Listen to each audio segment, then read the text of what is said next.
Bapak Ibu-Ibu, malam ini kita akan masuk dalam pelajaran kita yang akan diampu oleh Bapak Julitinus Hareva, Ya.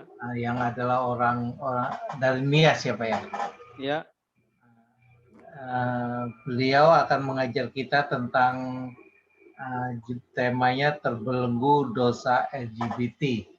Malam ini kita akan belajar tentang dosa LGBT. Sebelum kita masuk dalam pelajaran kita, saya minta Pak Haryono bisa buka kita dalam doa, Pak. Ya, siapa? Ya. Mari kita berdoa. Tuhan Bapa di sorga, kami mengucap syukur terima kasih untuk kasih setiamu, dan kami malam ini boleh sekali lagi Engkau kumpulkan di dalam kelas ini untuk belajar bersama-sama.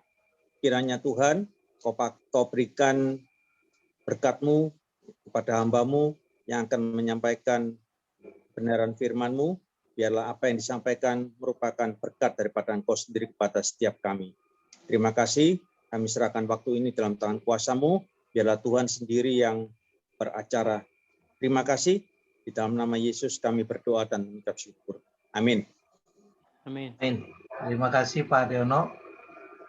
Malam hari ini kita akan diajar oleh Pak Julitinus Hareva.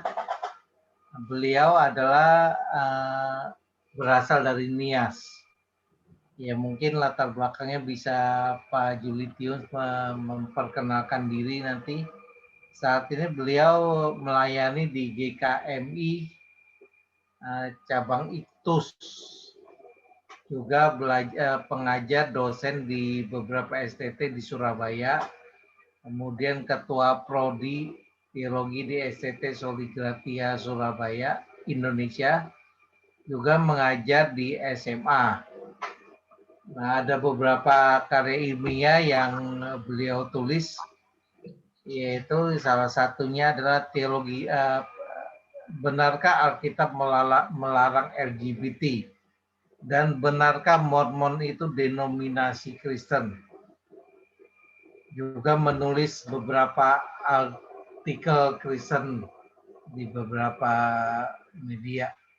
Nah, mungkin untuk mempersingkat waktu saya serahkan kepada Pak Julitinus. Silakan Pak. Oke, Shalom semuanya, selamat malam Bapak-Bapak, Ibu-Ibu, Saudara. Hari ini kita belajar tentang satu topik yang sebenarnya hal ini tidak asing lagi sebenarnya, sudah pernah dibicarakan sebelum-sebelumnya, tetapi alangkah baiknya hal ini kita tidak melupakan atau kita tidak mengabaikan untuk kita ajarkan kepada anak-anak kita, saudara-saudara kita, supaya mereka tahu bahwa bahaya tentang dosa LGBT ini. Tapi sebelum saya menyampaikan materi, saya berterima kasih kepada Pak Timothy yang telah memberikan saya kesempatan untuk bisa berbagi firman Tuhan di Zoom ini, dan juga kepada Bapak-Bapak yang sudah bersedia untuk bisa bergabung untuk kita belajar bersama-sama tentang kebenaran firman Tuhan. Saya tidak terlalu banyak memperkenalkan diri, tadi sudah saya diperkenalkan sama Bapak, dan kita masuk pada materi kita, yaitu terbelenggu dalam dosa LGBT. Bapak-bapak dan saudara dan yang terkasih di dalam nama Tuhan Yesus, memang topik ini kalau kita lihat ini sedikit bagi sebagian orang tidak tertarik mereka. Karena kenapa? Karena dilihat bahwa ini adalah hal-hal yang wajar karena manusia sudah jatuh di dalam dosa, dan sehingga dosa tentang LGBT ini mereka anggap remeh saja. Nah, kita akan belajar apa nanti dampak-dampak daripada dosa-dosa LGBT ini. Tapi kita hari ini khusus hari ini, nanti tanggal 26 lagi kita ada pertemuan. Hari ini dulu kita memperkenalkan itu apa LGBT itu sebenarnya.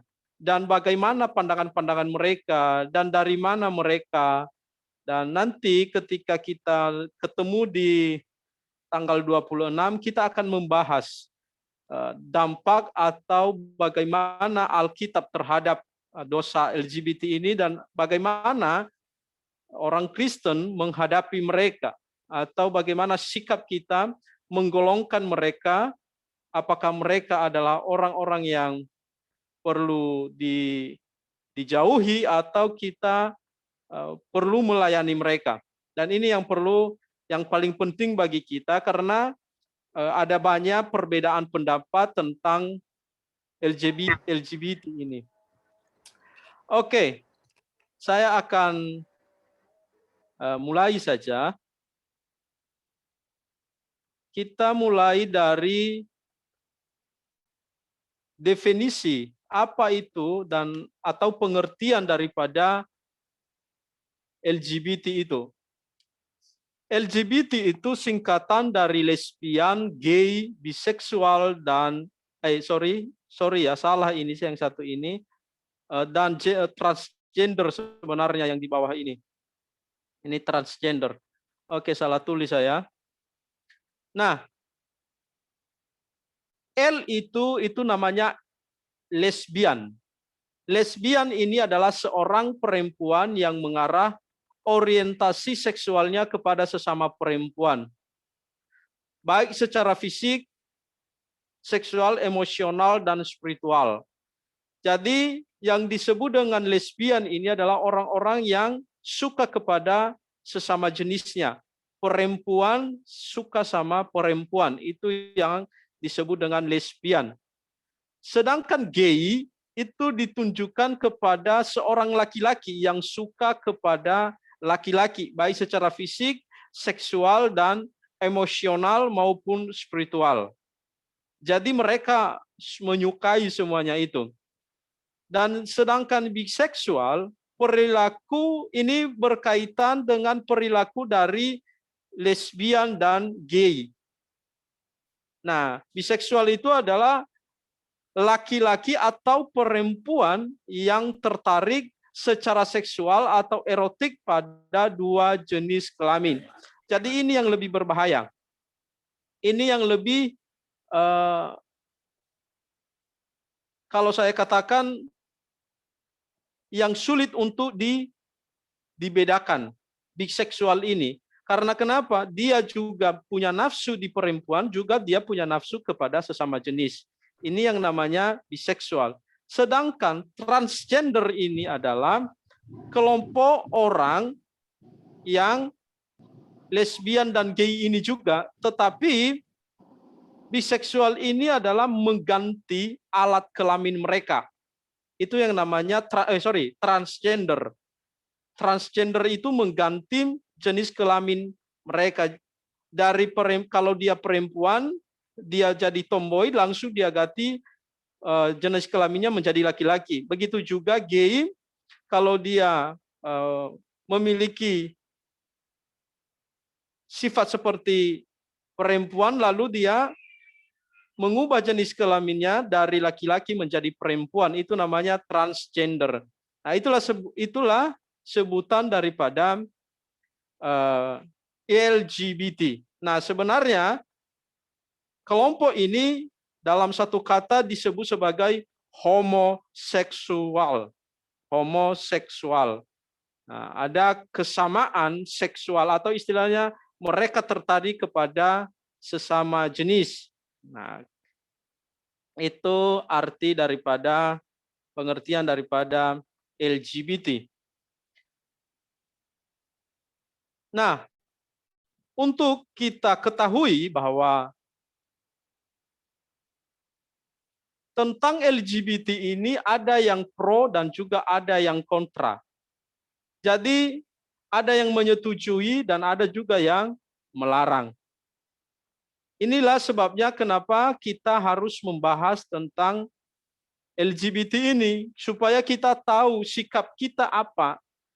Dan sebelum kita mengambil suatu sikap, tentunya kita harus memiliki cara pandang pemahaman dulu sebelum kita memutuskan suatu pendapat apakah mereka ini tergolong dalam pandangan yang salah atau bukan. Supaya kita tidak menghakimi secara sepihak. Nah, mari kita lihat. Dari kelompok atau dari kaum liberal, dia mengatakan bahwa homoseksual itu alamiah.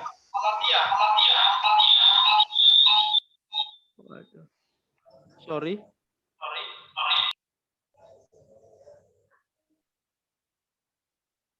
Ini feedback ya.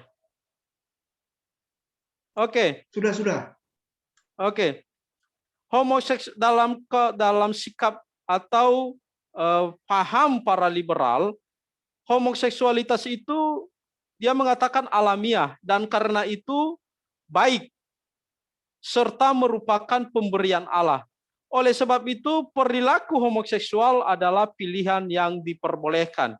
Itu adalah pendapat atau sikap liberal menghadapi atau memandang yang namanya homoseksual atau LGBT. Sedangkan sikap yang konservatif, dia berpendapat bahwa semua tindakan homoseksual selalu salah. Mereka yang memiliki sudut pandang tradisional ini percaya bahwa melalui kuasa Allah, beberapa homoseksual dapat berubah dan dimungkinkan memasuki perkawinan heteroseksual sepenuhnya. Jadi, bagi konservatif ini dia mengatakan bahwa orang yang memiliki kekurangan atau orang yang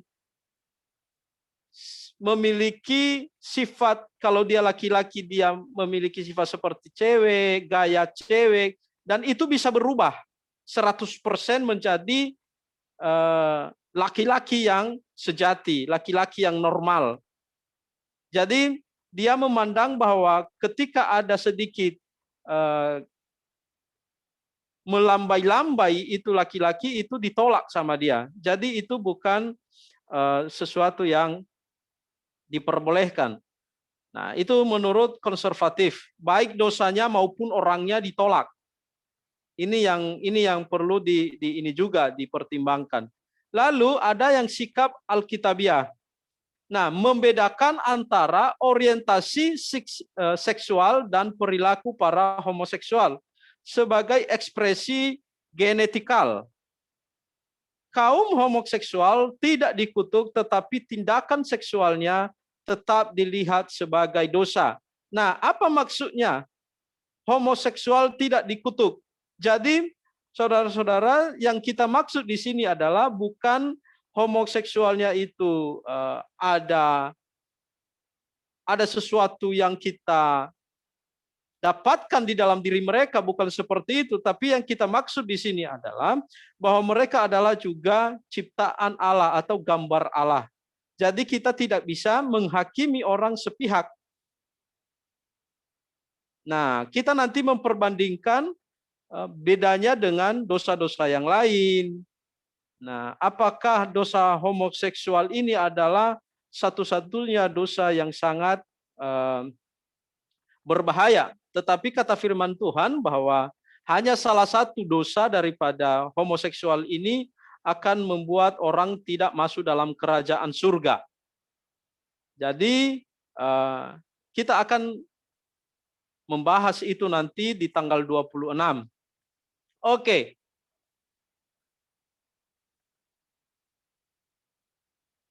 Kita lihat apa sih faktor penyebab seseorang itu menjadi LGBT. Nah, ada beberapa faktor yang saya dapatkan. Yang pertama adalah faktor keluarga. Nah, ternyata orang menjadi LGBT, bisa menjadi LGBT itu bisa disebabkan oleh keluarga. Pengalaman atau trauma dalam keluarga itu mengalami kekerasan dalam keluarga. Itulah salah satu yang membuat orang menjadi hilang identitasnya. Karena kenapa? Mengalami kekerasan dalam keluarga. Contohnya, kalau dia laki-laki sering dipukuli oleh ayahnya. Nah, dia kehilangan figur seorang ayah. Nah, dia melihat bahwa ibunya lebih menyayangi dia, sehingga figur seorang ibu itulah yang dia ikuti. Jadi bagi dia menjadi seorang laki-laki itu tidak baik. Nah, karena sudah dari kecil dia sudah kena kekerasan seperti itu. Nah, makanya dia kehilangan seperti itu, kehilangan figur sebagai laki-laki. Demikian juga ketika ada perceraian antara kedua orang tua, itu juga bisa mengakibatkan orang menjadi LGBT atau menjadi gay atau menjadi lesbian kalau dia perempuan. Jadi kita lepaskan dulu huruf B dan T karena itu biseksual dan transgender. Kita lebih fokus kepada gay, laki-laki, dan lesbia adalah perempuan. Nah, juga kurangnya sentuhan kasih sayang. Jadi Bapak Ibu, kita juga perlu memperhatikan anak-anak kita ketika dalam keluarga. Orang bisa menjadi lesbian, orang bisa menjadi gay, itu kurangnya kasih sayang. Oleh karena kasih sayang yang dia dapatkan itu dari luar, dia tidak bisa mendapatkan kasih sayang seperti kalau dia laki-laki dari ayah, sosok ayah, maka dia akan mencari sosok yang di luar yang mampu atau yang membuat dia senang, nyaman. Nah, itulah sebabnya kita perlu memahami faktor-faktor penyebab ini supaya kita juga tidak terlalu keras kepada anak dan juga dihindari hal-hal yang membuat anak trauma dengan sesuatu hal yang seharusnya itu tidak terjadi. Dan faktor yang kedua adalah itu juga dipengaruhi oleh lingkungan. Pengaruh lingkungan merupakan faktor terbesar yang menyumbang kepada kekacauan seksual. Ini sudah bukan rahasia umum lagi. Kalau masalah lingkungan maka akan membuat orang menjadi berubah cara gaya hidupnya. Karena kenapa? Manusia itu sangat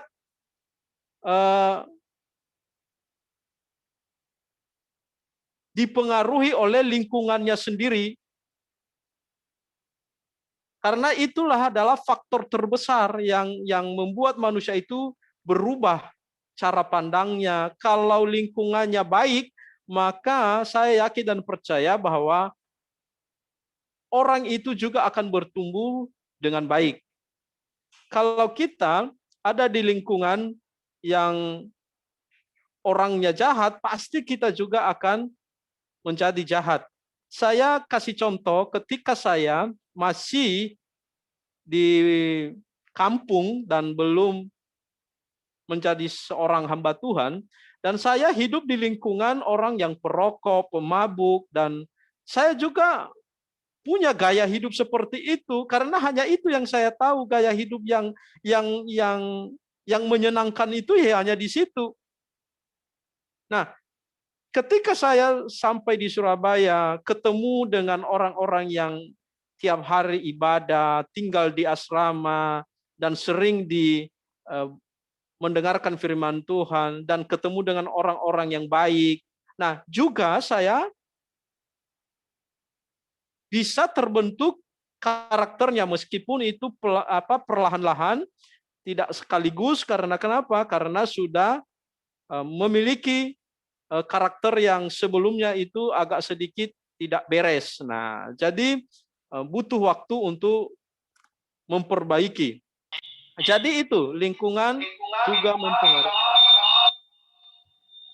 Oke, yang ketiga adalah faktor psikologi. Nah, pernah mengalami perilaku sodomi di saat kecil atau pernah mencoba-coba melakukan seks sejenis dengan temannya atau pola pola asuh itu ya, bukan pola asuh yang salah dan diperlakukan tidak sesuai dengan jenis kelamin. Nah, banyak orang yang mengatakan bahwa masalah traumatis orang ini atau masalah traumatis anak ketika anak mengalami kekerasan seksual, maka dia akan berubah drastis. Karena kenapa? Karena rasa malunya itu sangat kuat sehingga dia tidak lagi melihat dirinya. Dia tidak lagi mempertimbangkan siapa dirinya. Dia bisa melakukan apa saja. Karena dia sudah putus asa, sudah putus harapan, yang penting hidup. Nah, kadang-kadang yang mereka lakukan itu adalah hanya melampiaskan kekesalan mereka, sehingga mereka bisa melakukan apa saja. Bahkan menjadi seorang gay kalau dia laki-laki, dia mampu untuk melakukan seperti itu. Demikian juga seorang lesbian. Karena kenapa? Karena mereka merasa bahwa mereka tidak ada orang yang memperhatikan mereka.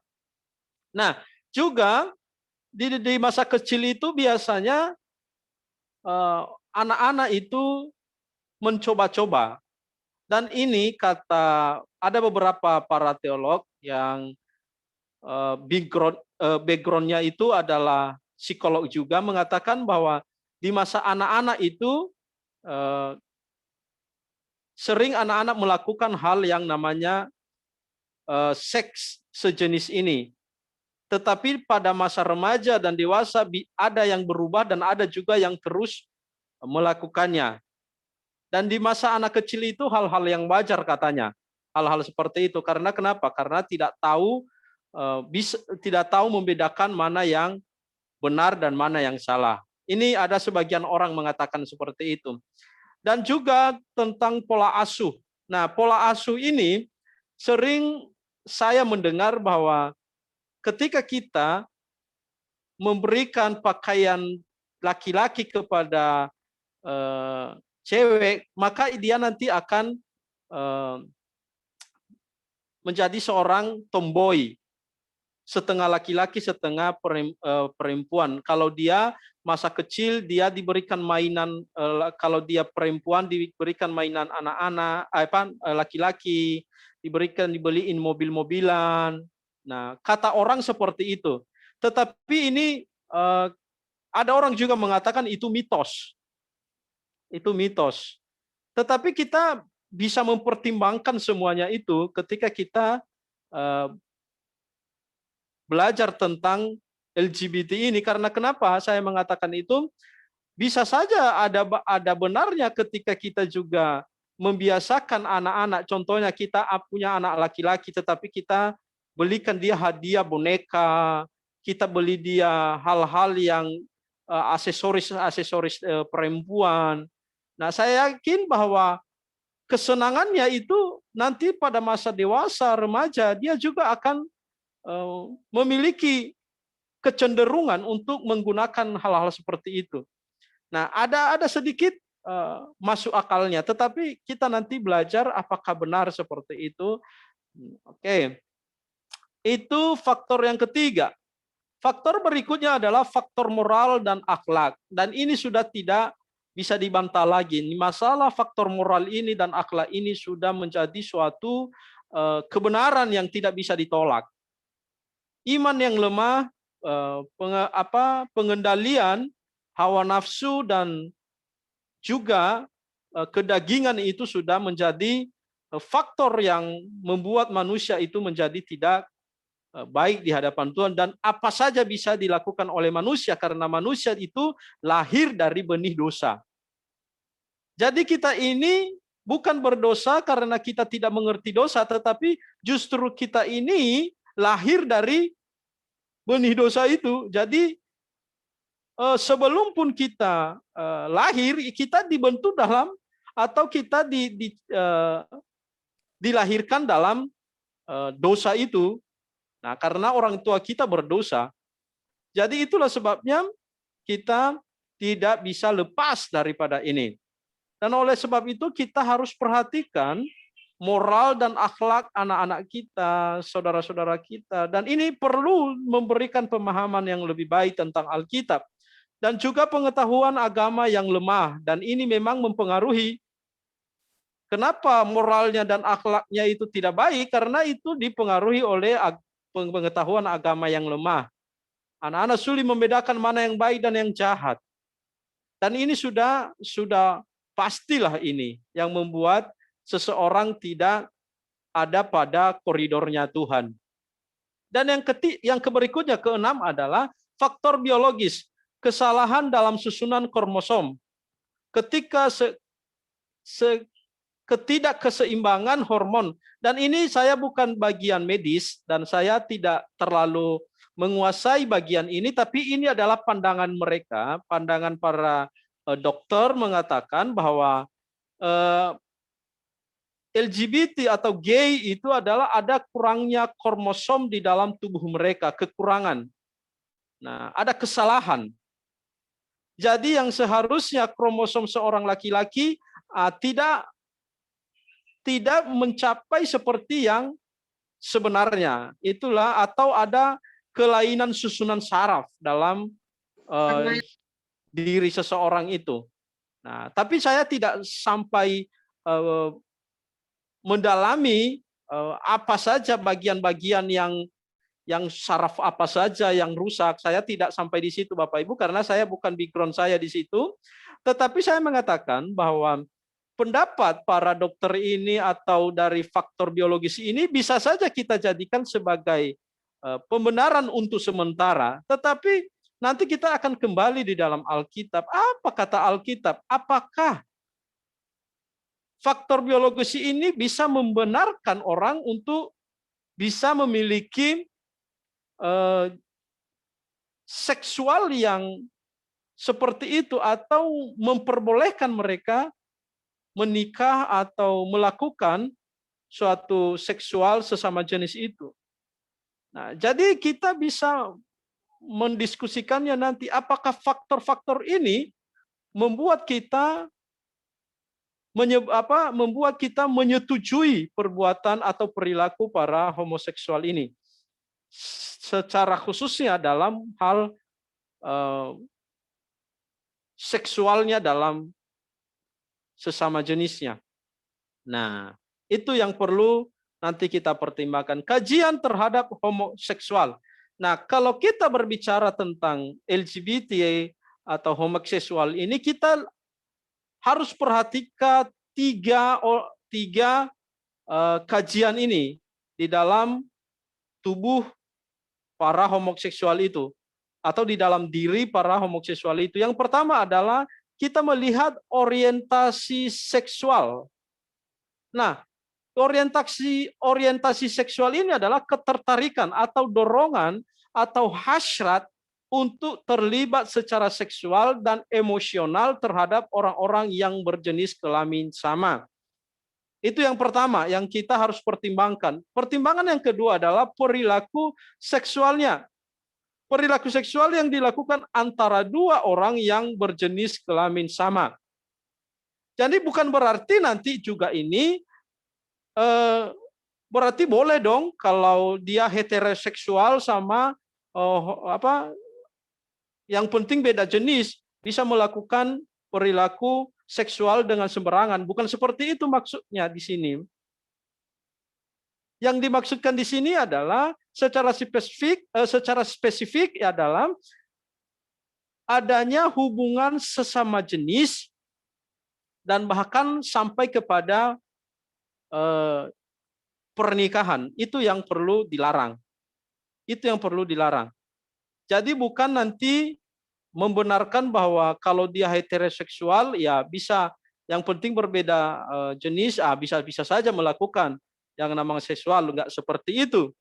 Karena seksual itu kudus. Seksual itu kudus. Oke, yang ketiga adalah yang kita perhatikan aspek ini yaitu identitas seksual. Aspek ini adalah mengarah pada identitas seksual sebagai gay dan lesbian. Nah, disinilah yang sebenarnya kita sulit membedakan identitas daripada para homoseksual ini. Karena kenapa? Kalau kita lihat secara fisik,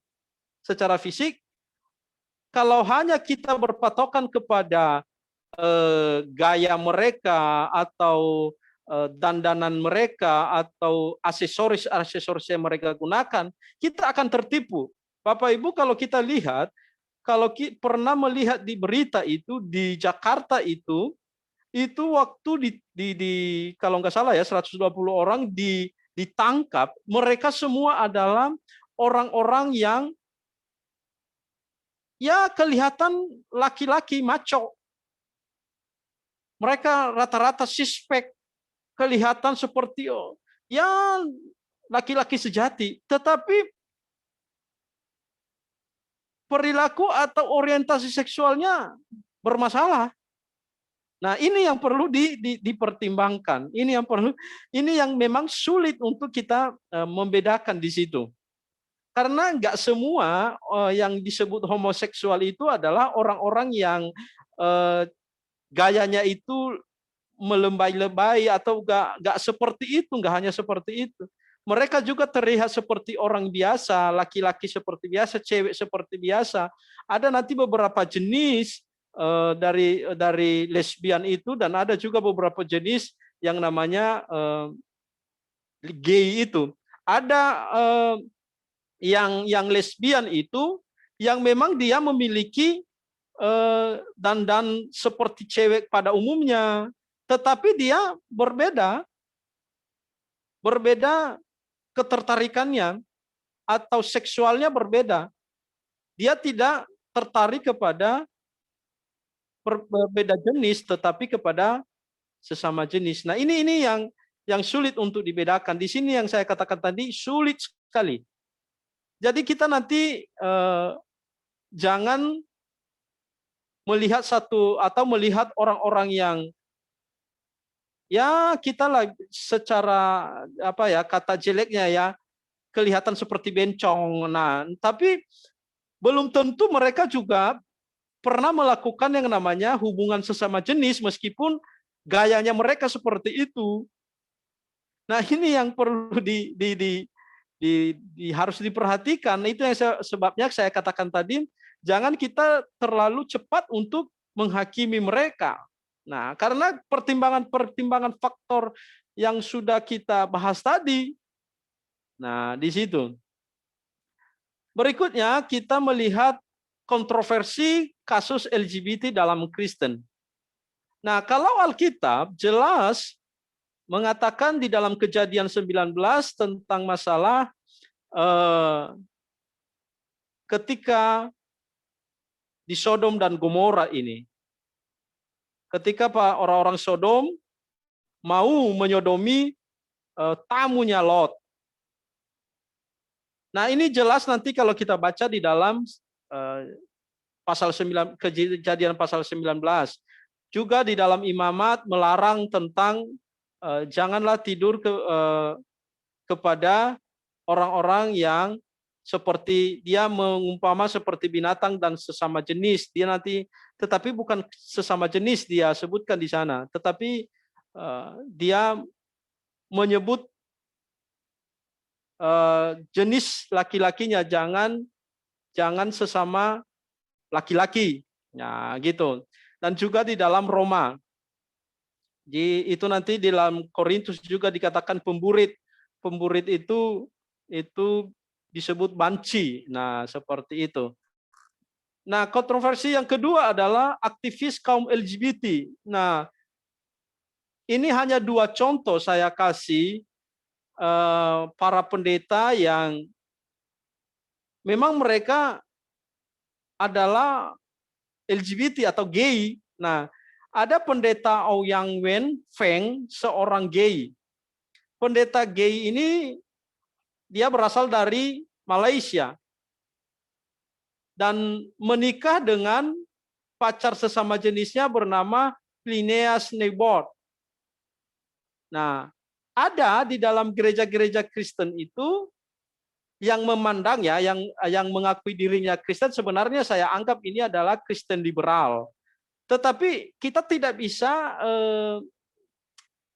menyangkal karena mereka juga menganggap diri sebagai Kristen, tapi ya ini yang kita maksudkan, fenomena-fenomena di dalam Kristen itu banyak sekali yang aneh-aneh. Dan ada juga seorang uskup, Gene Robinson, seorang gay yang bernama Gene Robinson ditabiskan menjadi uskup oleh sebuah gereja episkopal dari gereja Anglikan di New Hampshire, Amerika Serikat pada tanggal 2 November 2003. Nah, ini juga seorang uskup.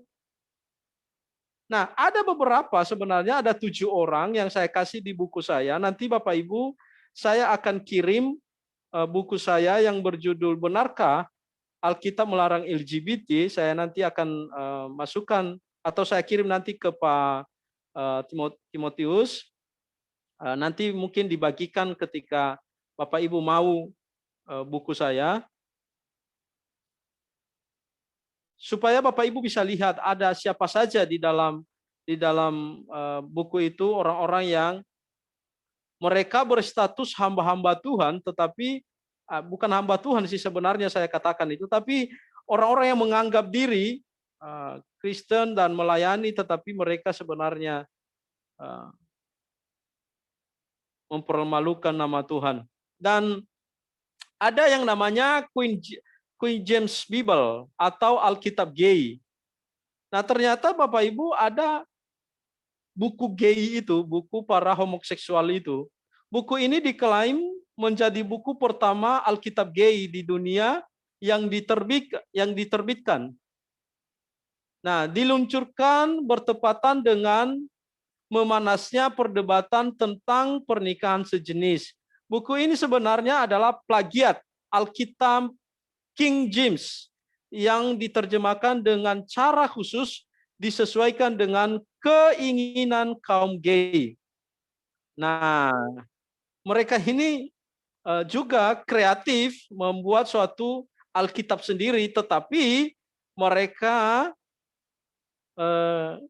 langsung ambil Alkitab terjemahan King James, lalu mereka sesuai dengan tafsiran mereka atau sesuai dengan kebutuhan sebagaimana kehidupan mereka sebagai gay. Nah, dalilnya seperti dikabarkan oleh Daily Mail adalah untuk mencegah salah tafsir firman Allah kaum homofobia.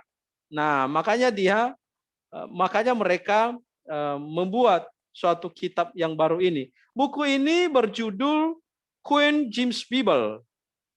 Ini dijual secara online tanpa mencantumkan asal-usulnya, tanpa penerbit tertentu, editor atau penerjemah yang terdaftar dengan nama situs resmi. Hanya dituliskan Allah disebut sebagai penulis dan Yesus Kristus sebagai kontributor. Nah, inilah cara-cara mereka, ya. Nah, tetapi kepala studi dan penerjemahan Alkitab di kampus Wigton mengatakan penyutingan Alkitab Queen James itu tidak sepenuhnya akurat. Hanya beberapa Alkitab terjemahan bahasa Inggris menggunakan kata homoseksualitas atau homoseksual. Dalam sejarah terjemahan Alkitab terdahulu ke dalam bahasa Inggris, kata itu kini merujuk pada hubungan homoseksual. Nah, seorang pendeta, Glenn Cardy dari Gereja Santo Matthew, mengatakan homoseksualitas belum pernah disebut hingga tahun 18-an.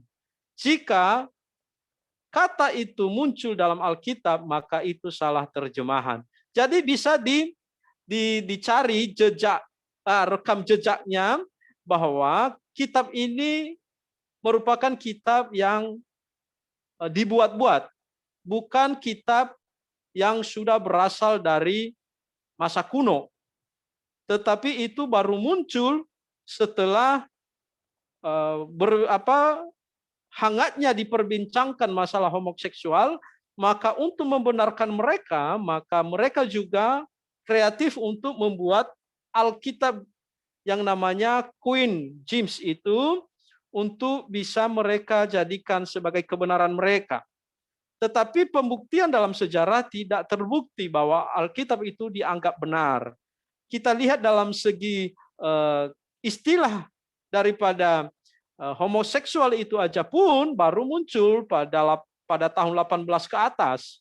Tapi jadi belum ada masa-masa baik di Perjanjian Lama maupun di masa-masa gereja mula-mula. Jadi kalau mereka memasukkan atau menerjemahkan homoseksual itu sesuai dengan apa yang mereka mau, dan itu suatu kesalahan terjemahan yang tidak bisa diterima. Nah, kita melihat teologi para kaum LGBT. Nah, ada salah seorang yang mendukung mereka yang bernama Eric James, seorang gembala sidang di gereja Inggris, dalam bukunya yang berjudul Homosexuality and Pastoral Church, menghimbau agar gereja memberikan toleransi pada kehidupan homoseksual dan mengizinkan perkawinan homoseksual antara pria dengan pria dan wanita dengan wanita. Nah, ini para pendeta-pendeta ini mendukung para homoseksual. Nah, yang kedua adalah Troy DeRoy. Nah, dia adalah seorang pendiri gereja komunitas metropolitan, sebuah denominasi Kristen yang khusus untuk melayani komunitas lesbian, gay, biseksual, dan transgender di Los Angeles pada tanggal 6 Oktober tahun 1968. Dialah yang berusaha mengembangkan teologi gay untuk mengubah pandangan Alkitab dan umat terhadap kaum gay agar mereka juga berkiprah di gereja. Jadi pendeta ini membuat suatu pandangan supaya gay ini bisa diterima melayani di altar. Nah, dia membuat suatu teologi yang baru. Nah, untuk membenarkan para gay ini, ia mengatakan bahwa Allah mengasihi setiap orang. Nah, dasar-dasar mereka ini, karena Allah mengasihi semua manusia, mengasihi orang berdosa, maka mereka tidak lagi memikirkan yang namanya keadilan, kekudusan Allah. Itu tidak lagi, karena mereka mengutamakan kasih Allah. Tetapi mereka salah paham tentang apa itu yang namanya kasih Allah. Nah, termasuk homoseks, ya mereka mengatakan seperti itu. Allah menciptakan manusia menurut gambarnya. Tuhan menciptakan orang yang homoseks. Nah, lebih parahnya lagi, dia mengatakan bahwa homoseks itu adalah diciptakan oleh Allah. Jelas Alkitab tidak mengatakan demikian. Yang diciptakan oleh Allah adalah heteroseksual. Makanya itulah sebabnya Allah menciptakan Adam dan Hawa. Ketika Allah melihat Adam, maka tidak ada yang sepadan dengan dia dari ciptaan yang sudah ada, maka dia menciptakan Hawa dari tulang rusuknya Adam. Supaya apa? Dan itu adalah sepadan dengan Adam. Nah, tapi bukan homoseksual. Jadi kalau contohnya, ini hanya contoh loh ya. Kalau dulu diciptakan dua-dua mungkin kita akan berpikir, tetapi Allah tidak menciptakan yang sesama dengan Adam, tetapi berbeda dengan Adam. Nah, ini yang perlu dipertimbangkan ketika kita memahami tentang homoseksual. Oleh karena itu, homoseksual merupakan suatu pemberian Allah. Nah, inilah cara-cara mereka membenarkan diri untuk menyatakan diri sebagai orang-orang yang yang menerima kaum LGBT ini. Nah, juga ada teologi Kristen liberal bernama John. Dia memberikan pembenaran moral terhadap praktik homoseksual. Menurut dia, Tuhan menghukum kaum Sodom dan Gomora bukan karena praktik homoseksual, tetapi karena ketidaksopanan penduduk kota itu terhadap tamu Lot. Nah, ini Mereka memutarbalikkan ayat-ayat firman Tuhan. Juga ada pendeta Fred, seorang gembala City Church di San Francisco, mengambil sikap yang justru mendukung gerakan LGBT pada Maret tahun 2015. Ketika anaknya diketahui homo. Nah, ini juga karena keadaan. Karena dia melihat anaknya homo, makanya dia menyetujui. Nah, akhirnya mendirikan New Wing House of Study dengan dukungan penuh dari Peter Tice, seorang gay jutawan. Nah, jadi orang-orang yang jadi gay ini juga banyak orang-orang yang sukses. Jadi mereka memiliki uang dan mampu melakukan apa saja untuk bisa mereka melakukan sesuai dengan kehendak mereka. Nah, ini yang perlu diketahui. Juga ada teologi lain. Gregory menyatakan jika kaum homoseksual bisa menghidupkan cinta, maka cinta homoseksual tidaklah bertentangan dengan naluri manusia. Jadi dia memandang suatu tindakan daripada para gay dan lesbian ini itu kalau tidak dilihat dari segi perbuatan seksualnya, tetapi dilihat dari cinta yang dikeluarkan oleh para identitas gay dan lesbian ini. Aneh-aneh cara mereka untuk membenarkan diri mereka.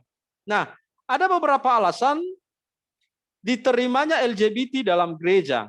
Nah, ada gereja-gereja yang menerima LGBT itu dengan alasan seperti ini. Homoseksual adalah anugerah Allah.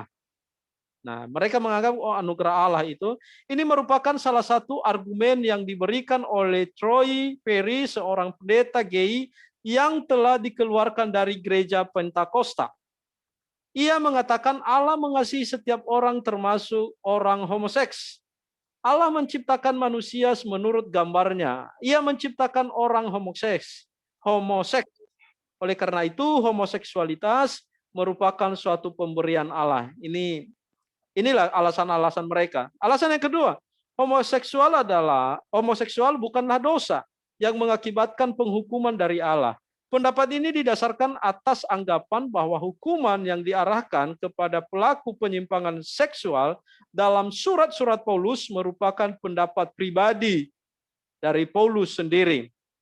Jadi pendapat Paulus yang menentang homoseksual tidaklah mengikat. Demikian juga dengan penafsiran atas Yesaya 56 ayat 5 bahwa sida-sida akan dimasukkan ke dalam kerajaan Allah. Jadi mereka mengambil ayat-ayat firman Tuhan untuk membenarkan mereka. Dan bahkan juga ada beberapa orang yang menuduh bahwa Rasul Paulus itu adalah gay atau homo. Karena kenapa? Karena ada perkataan Paulus yang mengatakan duri dalam daging. Nah, mereka menafsirkan duri dalam daging itu adalah karena Paulus tidak menikah. Dan itu adalah menunjukkan bahwa apa yang disampaikan di dalam surat-surat Paulus itu, Paulus menunjukkan bahwa dirinya seorang gay. Dan yang lebih menyedihkan, hari-hari ini ada seorang Kristen dulunya sebelum pindah agama, lalu dia menuduh bahwa Yesus itu adalah seorang homo. Ini baru-baru ini kalau Bapak Ibu lihat di YouTube ada dia mengatakan Yesus itu adalah homo dan dia mengutip kitab-kitab apokrifa katanya, apokrifa Filipus. Lalu ketika dia menunjukkan sumbernya itu bukan kitab, ternyata itu adalah tulisan orang, itu karya ilmiah orang.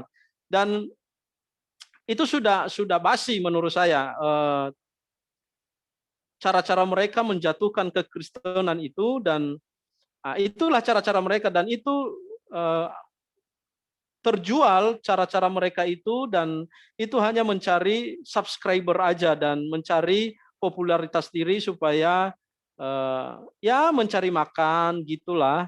Dan menyedihkannya itu dia mencari makan dengan keyakinan orang lain dan dengan membabi buta, dengan menjelek-jelekan istilahnya sesembahan orang lain. Tetapi kita tidak perlu marah ketika banyak orang mendengar hal ini. Ada banyak orang juga yang marah-marah tentang ini dan mereka berusaha untuk membalas, mereka berusaha untuk menghakimi kembali. Tapi saya mau katakan tidak perlu kita menghakimi mereka, nggak perlu kita membalas apa perbuatan mereka itu. Walaupun mereka mengatakan bahwa Yesus seperti ini, terserah. Bahkan saya mau katakan bahwa lebih daripada itu yang Tuhan Yesus telah alami selama dia di dunia. Jadi tidak perlu kita marah masalah itu. Karena biarlah Tuhan yang membalas semuanya itu kepada mereka. Nah, alasan yang berikutnya adalah homoseksualitas adalah perilaku yang normal. Seorang teolog Indonesia yang mengatakan bahwa perilaku homoseksual adalah perilaku yang wajar dan tidak bertentangan dengan Alkitab. Dan ini adalah seorang teolog yang pernah jadi guru besar di sebuah sekolah STT di Jakarta yang namanya Yohanes Rahmat. Dan dia bukan hanya mengatakan bahwa dia bukan hanya menyetujui LGBT, tetapi juga dia menolak kebangkitan Yesus. Yohanes Rahmat ini menolak semua ayat-ayat firman Tuhan. Dan saya pernah seminarkan tentang kebangkitan metafora menurut Yohanes Rahmat. Dia menolak semua bahwa Yesus itu adalah telah bangkit dari antara orang mati. Karena dia mengatakan bahwa kubur Yesus itu sudah ditemukan. Tulang-tulangnya sudah ditemukan. Nah, itu beda hal nanti dengan masalah penolakannya terhadap kebangkitan Yesus. Dan dia banyak sekali menolak ayat-ayat Alkitab. Dan berbicara tentang LGBT ini, dia juga pendukung. Dan dia sebenarnya sudah teolog liberal di Indonesia ini, Yohanes Rahmat ini. Nah, dan banyak buku yang ditulisnya, Bapak Ibu, banyak karya-karya ilmiahnya yang sudah ditulis. Dan banyak orang yang terpengaruh dengan itu. Nah, dalam artikelnya ia mengatakan tidak satu pun dari 7 teks utama tentang homoseksualitas dalam kitab suci gereja yang telah disebut di atas mengutuk homoseksualitas. Jadi tidak ada satupun katanya ayat Alkitab yang mengutuk perilaku homoseksualitas atau perilaku para gay dan lesbian ini. Jika homoseksualitas dipahami sebagai suatu orientasi genetik seksual seseorang, dan jika perilaku homoseksual ini dipandang sebagai suatu relasi homoseksual antar kalangan gay dan antar kalangan lesbian yang dibangun karena kesepakatan kedua mitra yang dilandasi cinta dan dijaga oleh komitmen untuk membangun suatu persekutuan hidup yang langgeng, maka itu dianggap sebagai sesuatu yang benar oleh Yohanes Rahmat. Dan itulah yang membuat mereka jatuh kepada pengajaran liberal. Dan yang berikutnya adalah ajaran gereja tradisional tentang homoseksualitas adalah salah. Nah, ini mereka menyalahkan pengajaran-pengajaran gereja kalau sudah tidak ada lagi yang membuat mereka itu memiliki alasan yang akurat atau tidak memiliki dasar untuk membenarkan pernyataan mereka, maka yang dilakukan adalah untuk menyalahkan para teolog-teolog sebelumnya. Nah, karena kenapa? Mereka menganggap bahwa mereka yang lebih benar daripada yang sebelum-sebelumnya itu. Jadi kan aneh, hal-hal semacam ini aneh menurut saya. Nah, hal ini dikemukakan oleh seorang profesor terkemuka yaitu John melalui bukunya Christianity, Social Tolerancy and Homosexuality. Nah, ia melancarkan argumen filosofis berdasarkan penelitian sejarah dalam usahanya untuk membuktikan bahwa ajaran gereja mengenai homoseksualitas saat ini adalah salah. Ia mengatakan bahwa homoseksual adalah perilaku yang normal. inilah cara-cara orang membenarkan pandangan mereka, membenarkan perspektif mereka supaya apa? Supaya mereka dianggap adalah orang-orang yang alkitabiah. Jadi Bapak Ibu, dari pemaparan kita ini, nah banyak hal yang perlu kita pertimbangkan dan banyak hal yang perlu kita harus lakukan untuk kita bisa sampaikan hal ini kepada jemaat Tuhan. Untuk kita bisa wanti-wanti dengan cara-cara para pengajar-pengajar ini.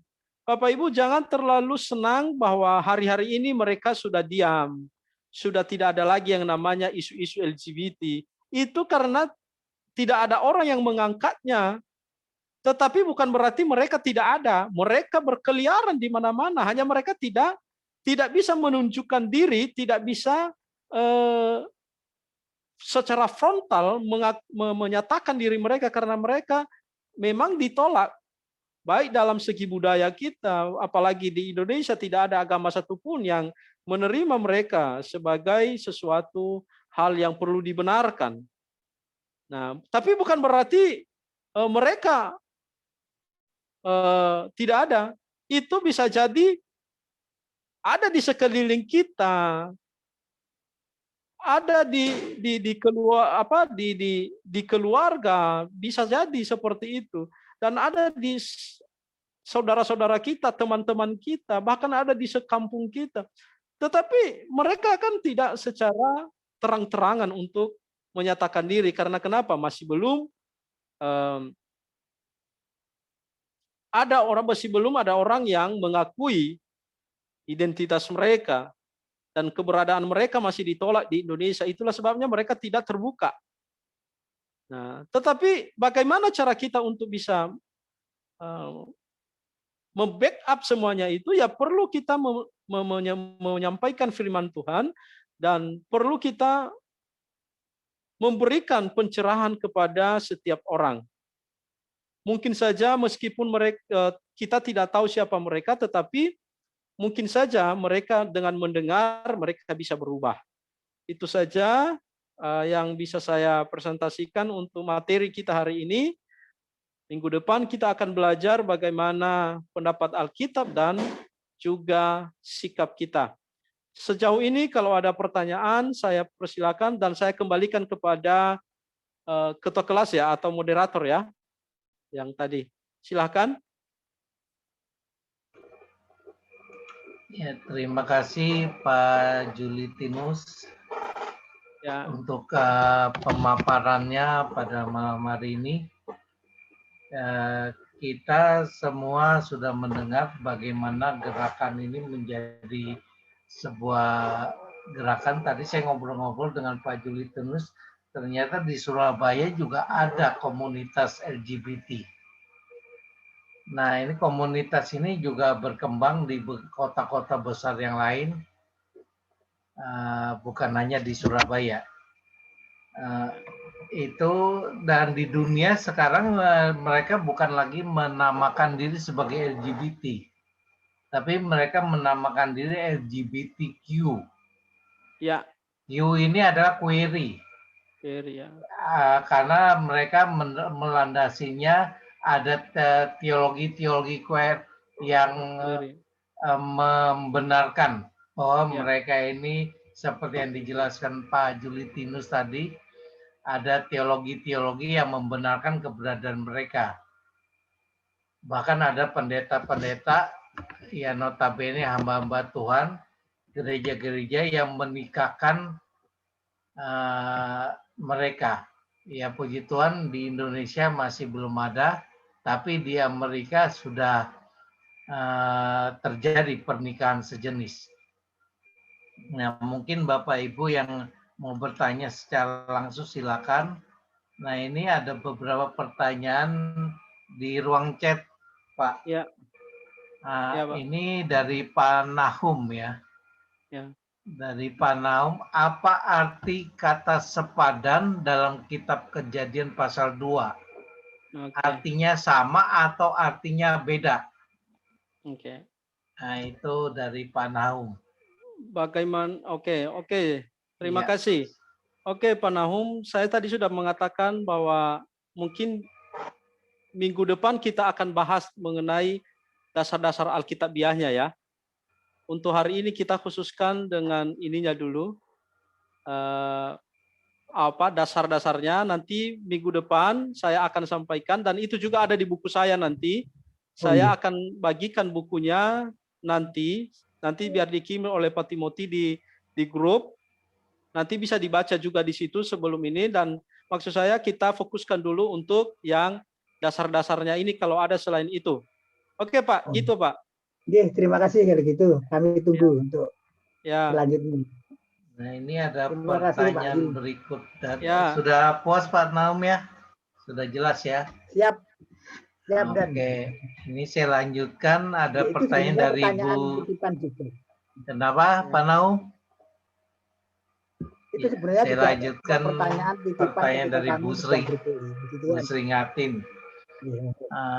Dia bertanya, LGBT adalah penyimpangan seksual. Apa Ya. sebenarnya faktor penyebab atau pemicu munculnya penyimpangan tersebut? Terima kasih. Kita sudah tahu tadi ya, saya beberapa macam, ada faktor keluarga, faktor lingkungan, tetapi yang paling utama yang mempengaruhi adalah karena manusia sudah jatuh di dalam dosa.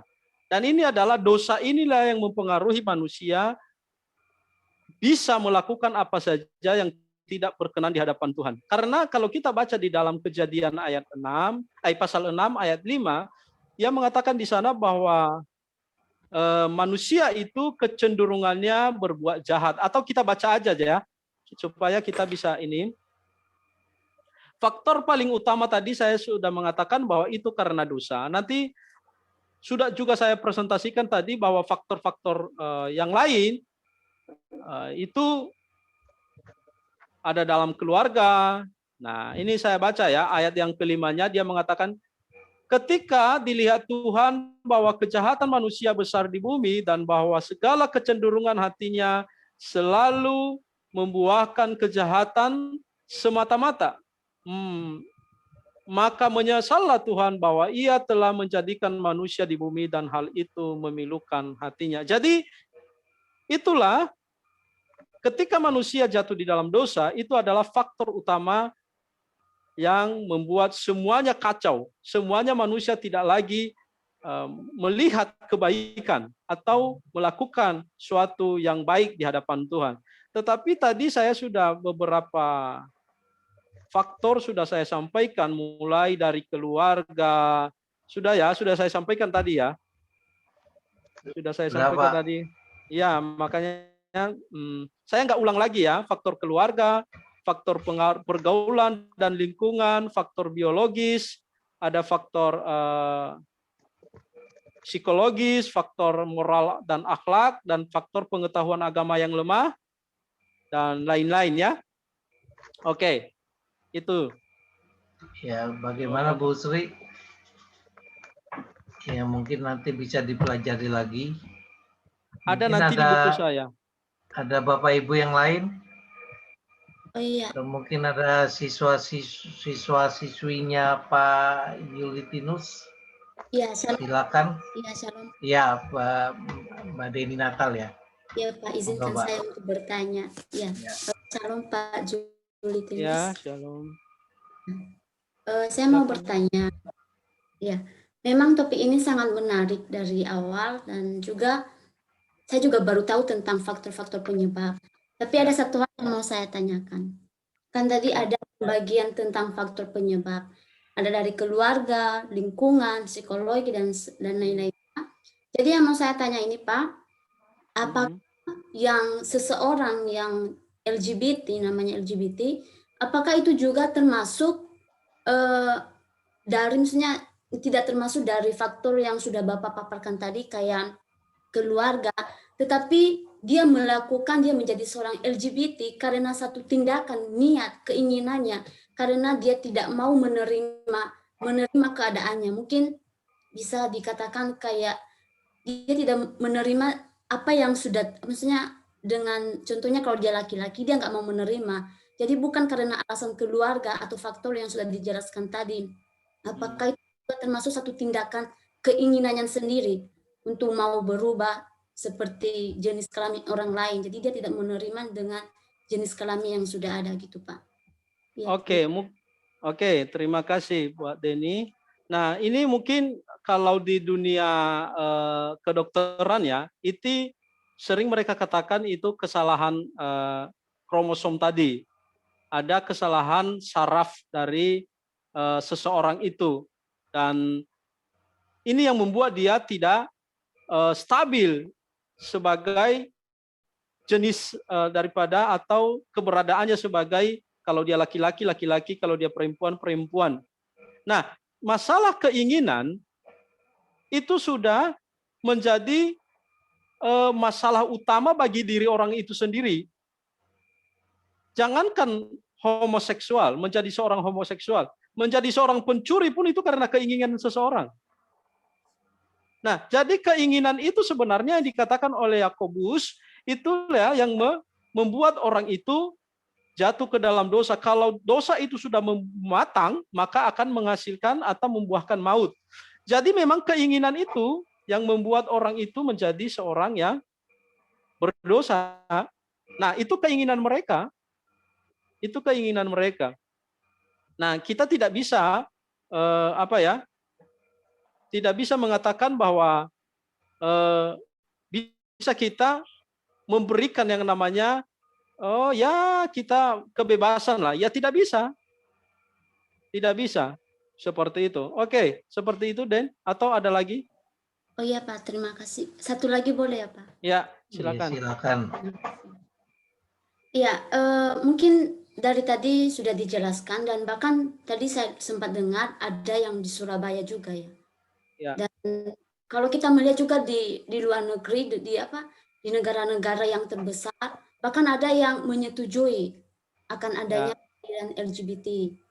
Nah, sekarang mau saya tanya itu Pak, bagaimana pandangan kita sebagai orang yang stabil, saya katakan stabil, normal, bagaimana pandangan kita untuk menjelaskan kepada orang-orang yang sudah sempat mengambil bagian dalam LGBT ini. Apalagi dikatakan bahwa orang yang sudah termasuk LGBT ini tidak akan masuk dalam bagian kerajaan sorga. Dan tentunya itu adalah dosa besar dan Allah sendiri tidak suka dengan hal ini. Karena kalau kita dari kejadian, Allah hanya menciptakan perempuan, laki-laki dan perempuan. Allah tidak pernah menciptakan satu orang tapi memiliki dua jenis atau segala macam. Jadi menurut Bapak mungkin ada jawaban yang bisa membantu kita. Mana tahu kita keluar tapi kita mendapatkan orang-orang yang seperti ini. Tapi kalau kita tidak menjelaskan itu juga termasuk dosa kita. Mungkin ada jawaban dari Bapak. Iya. Oke. Benar bahwa kalau kita tidak melakukan atau menegur orang dalam dosanya, itu akan menjadi kita justru dosanya itu akan ditimpakan kepada kita. Kalau kita tidak menegur orang kepada dosa-dosanya. Kita buka Yehezekiel supaya saya tidak salah. Kita buka Yehezekiel 3 supaya orang-orang atau para hamba Tuhan tegas mengatakan hal ini di jemaat-jemaat Tuhan, jangan sampai mereka biarkan. Mari kita baca dari ayatnya yang ke-16. Coba Deni, Yehezekiel 3 ayat 16 sampai ke 18. Oke, firman Tuhan mengatakan apa? Sesudah 7 hari datanglah firman Tuhan kepadaku. Hai anak manusia, aku telah menetapkan engkau menjadi penjaga kaum Israel. Bila mana engkau mendengarkan sesuatu firman daripadaku, peringatkanlah mereka atas namaku. Kalau aku berfirman kepada orang jahat, engkau pasti dihukum mati. Dan engkau tidak memperingatkan dia atau tidak berkata apa-apa untuk memperingatkan orang jahat itu dari hidupnya yang jahat, supaya ia tetap hidup, orang jahat itu akan mati dalam kesalahannya, tetapi aku akan menuntut pertanggungan jawab atas nyawanya daripadamu. Nah, Bapak Ibu, ini tegas sekali firman Tuhan. Ini adalah firman Tuhan kepada Hezekiel, seorang penjaga Israel. Dia mengatakan kepada Hezekiel, ketika saya berfirman kepada orang jahat, bertobatlah pada kejahatanmu.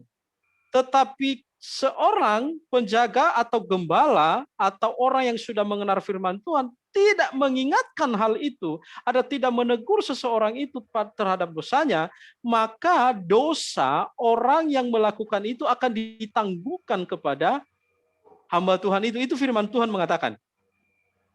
Jadi kalau kita hari ini mengerti, memahami bahwa dosa atau seksual sesama jenis itu adalah merupakan kejahatan menurut Alkitab, maka kita punya tanggung jawab kepada orang-orang yang kita lihat melakukan hal yang seperti itu. Dan kita punya tanggung jawab ini adalah menegur mereka, bukan mendukung mereka. Nah, tapi kalau kita tidak menegur mereka, maka firman Tuhan mengatakan di dalam Yeskiel 3 ayat 18 tadi, maka ditanggungkan itu kepada kita oleh Tuhan. Jadi jangan main-main ketika kita sudah mendengarkan hal ini. Itu sebabnya kalau semakin banyak kita mengenal kebenaran firman Tuhan, semakin banyak tuntutan yang harus kita lakukan. Nah, dan hal yang kedua yang tadi dikatakan bahwa bagaimana untuk ini. Nah, saya bukan membuat penasaran orang dan juga membuat orang kecewa dengan pertanyaan mereka. Saya sudah katakan tadi bahwa minggu depan silakan Denny ikut kembali, bahwa di situ ada secara khusus nanti pastoral terhadap kaum LGBT. Ada nanti bagaimana kita melayani mereka secara pastoral, dan ada di buku saya. Di situ ada di buku saya, nanti bisa dibaca. Oke ya, Den ya, bukan saya ini. Nah, yang ketiga, tadi dikatakan bahwa dosa ini termasuk dosa besar. Di dalam Alkitab tidak ada dosa besar dan tidak ada dosa kecil.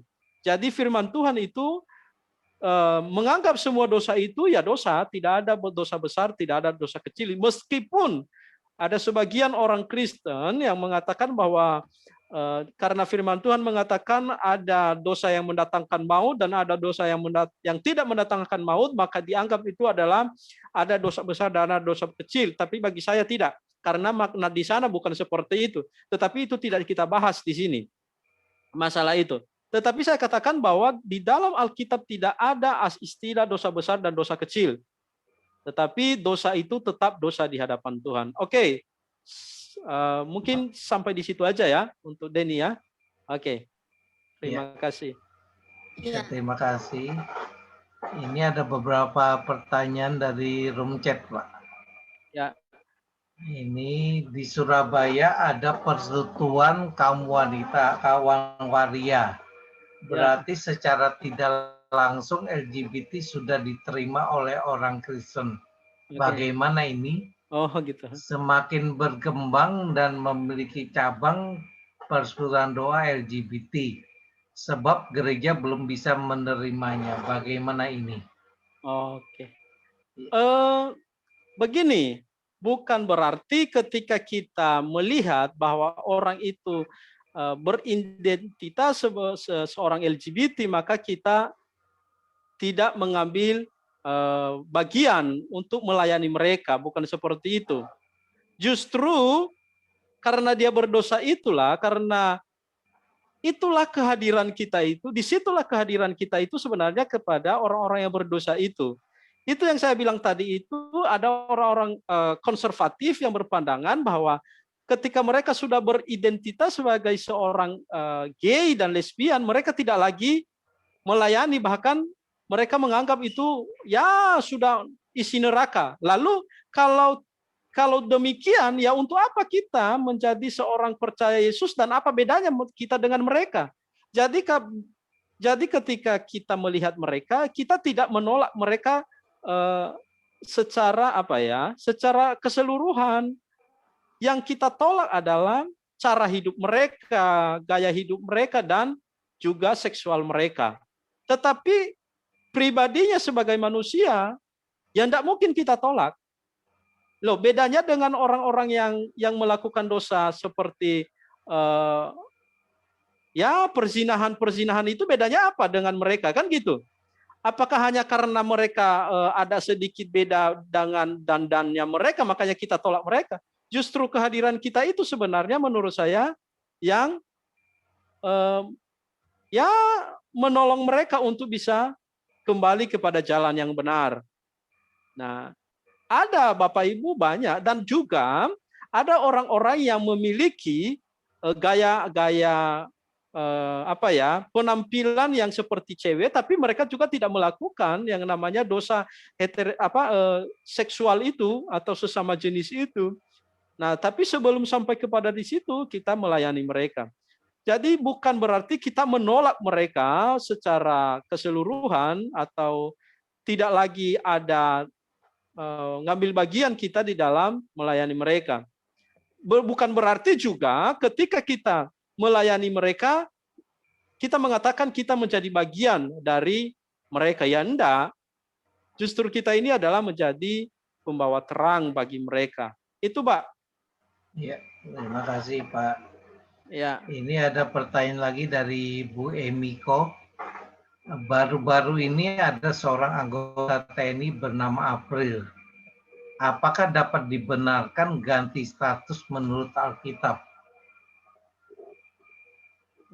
Apakah dapat dibenarkan ganti status? Maksudnya apa menurut ini? Alkitab.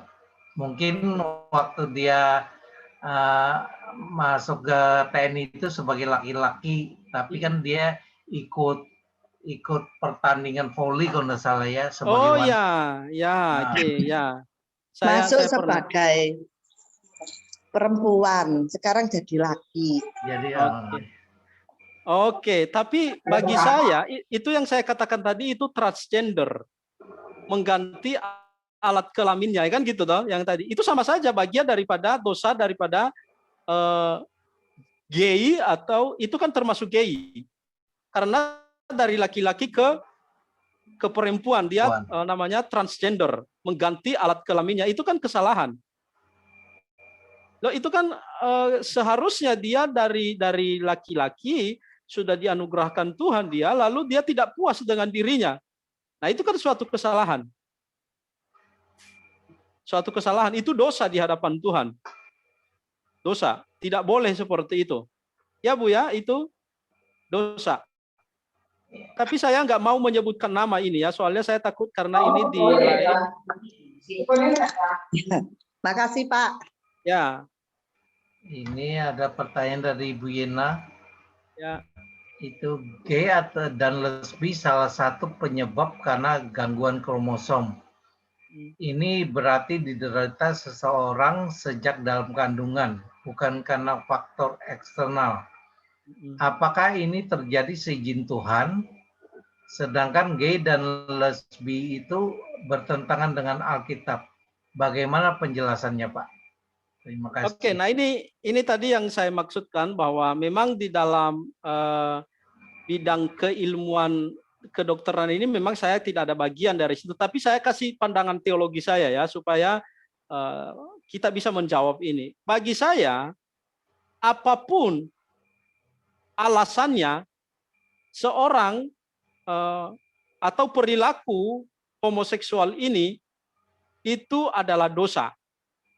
Satu, saya katakan tadi bahwa itu karena kita sudah jatuh di dalam dosa, lahir dalam dosa, makanya kita tidak bisa lagi dikatakan orang yang bisa mempertahankan diri sebagai orang yang atau istilahnya tidak bisa dikatakan bahwa kita ini adalah lahir sebagai orang yang kudus. Tetapi kita lahir dari natur dosa. Yang kedua, di dalam Alkitab sebenarnya ada contoh di mana ketika ada seorang Farisi bertanya kepada Yesus, bagaimana dengan orang yang buta itu sejak lahir? Saya rasa Bapak Ibu sudah pernah cerita. Siapa yang berdosa di antara mereka? Orang tuanya atau dia? Nah, kan dia buta dari lahir. Ini contohnya sama seperti yang homoseksual ini nanti. Apa yang namanya kekurangan kromosom ini. Tetapi kata Yesus kepadanya, bukan dia yang berdosa dan juga bukan orang tuanya. Tetapi itu terjadi untuk mempermuliakan nama Tuhan. Jadi bagi saya, ketika ada orang-orang yang kehilangan kromosom seperti itu, sebenarnya kalau mereka bisa bisa menahan kedagingan mereka, itu sebuah hal yang sangat bisa menunjukkan bahwa orang semacam itu bisa mempermuliakan nama Tuhan. Kalau mereka bisa menahan kedagingan mereka itu. Jadi bagi saya, itu bukan anugerah yang dianugerahi oleh Tuhan supaya orang itu menjadi seperti itu, tidak. Tetapi itu diakibatkan karena dosa. Karena manusia sudah jatuh ke dalam dosa. Tetapi itu bukan dosanya dan juga bukan dosa orang tua. Nah, jadi gitu. Tapi bukan juga anugerah Allah atau Allah sengaja melahirkan orang seperti itu. Nah, jadi gitu. Saya rasa Bagaimana Bu Yena? Penjelasan saya. Sudah puas ya? Oke. Nah, ini ada pertanyaan dari Iputu Erwin Adinata. Shalom Pak, bagaimana caranya kita mengajak teman yang LGBT untuk bertobat? Karena untuk berdekatan saja terkadang geli atau agak merinding. Gimana Pak? So, saya nggak tahu kalau Pak Putu sudah, tapi memang ya kelihatan kalau memang ada orang-orang yang memang ngeri juga kalau kita ini. Tapi saya sudah melihat yang lebih ngeri. Yang lebih ngerinya itu bukan berarti mereka ini, tapi yang ngerinya itu adalah mereka sudah tidak kelihatan lagi sebagai laki-laki. Saya waktu pelayanan di Lembah Arum itu, semua laki-laki semua, gay semua. Nah, bahkan saya melihat itu mereka sudah berubah, seutuhnya sudah berubah, dan bahkan mereka bisa lebih cantik dari seorang cewek. Tetapi meskipun demikian kelihatan dari bulu kaki mereka, dari postur tubuh mereka, tapi dari muka wajahnya itu sudah tidak kelihatan lagi sebagai cowok, tapi sudah cewek luar biasa. Dan memang geli kita melihatnya kalau ini. Tetapi pertanyaannya bagaimana caranya kita mengajak teman LGBT untuk bertobat? Dan ini merupakan suatu pelayanan yang penuh dengan hati. Jangan sampai juga kita terjebak karena mereka Bapak Ibu rayuannya itu lebih parah daripada rayuan seorang cewek. Saat saya melayani di sana, itu mereka sudah tahu loh kalau saya itu membawa firman di sana, tapi mereka menggoda cara-cara ngomongnya, cara-cara mendekatinya. Tetapi kita harus bisa jaga diri, kita. Nah, cara kita untuk mengajak teman-teman LGBT, ia harus mengajak mereka beribadah. Kita tidak bisa atau tidak boleh mengajak mereka berkenalan berdua, tidak boleh seperti itu, karena kita nanti bisa terjebak juga dengan cara-cara mereka, dan juga kita harus melihat bagaimana kondisi mereka. Memang kita bisa mendekati mereka secara personal, tetapi kita harus melihat dulu apakah mereka ini tidak frontal, karena biasanya mereka itu bukan tidak tahu malu, tapi kalau ngomong itu keceplosan dan apa adanya, apa saja mereka omongin. Nah, kita hati-hati, harus menjaga diri juga supaya orang tidak curiga kepada kita. Tetapi untuk mendekati mereka, kita harus dekati. Dengan cara apa? Dengan mengajak mereka ke persekutuan-persekutuan doa, itu. Nah, untuk masalah kita geli kepada mereka, itu tergantung seseorang. Itu tergantung hati. Kalau memang kita punya hati untuk melayani mereka, pasti kita tidak merasa jijik kepada mereka, kita tidak merasa geli kepada mereka. Karena kenapa? Karena tujuan utama kita adalah untuk mengembalikan mereka kepada kebenaran yang sesungguhnya. Dan dulu saya punya kenalan, dulu dia seorang gay, tapi dia berubah 100%, ya enggak 100% sih, gayanya masih ini, tapi perilakunya sudah menjadi hamba Tuhan dia. Lalu dulu dia sering khotbah di pemuda waktu di Pondok Kasih. Karena saya dulu pelayanan di sana, dan dia bercerita, bersaksi bahwa dulu dia dari background seperti itu. Oke, seperti itu ya Pak Putu ya. Ini ada tanggapan dari Pak Putu. Oke. Saya sebenarnya kurang setuju jika kaum LGBT masuk gereja. Karena bagi saya jika ingin niat bertobat, berarti berubah semua dosanya. Bukan kita yang harus menerima sifat mereka.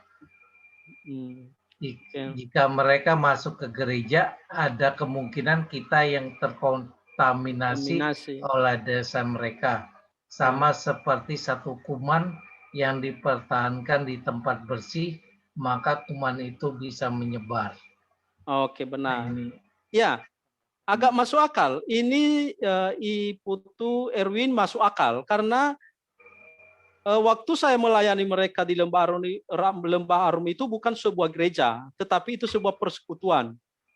Dan itu bukan hari Minggu pun, itu hari Jumat waktu itu kalau nggak salah ya, hari Jumat. Dan itu memang dipisahkan dengan jemaat yang lain. Tetapi orang-orang yang sudah benar-benar bertobat itu dimasukkan di dalam gereja. Memang mereka dipisahkan, nggak boleh juga dibiarkan harus dikumpulkan satu dengan orang-orang yang sudah ini, karena bisa juga terpengaruh orang-orang yang sudah awalnya dia tidak seperti itu, tapi dia ini terpengaruh dengan gaya-gaya mereka.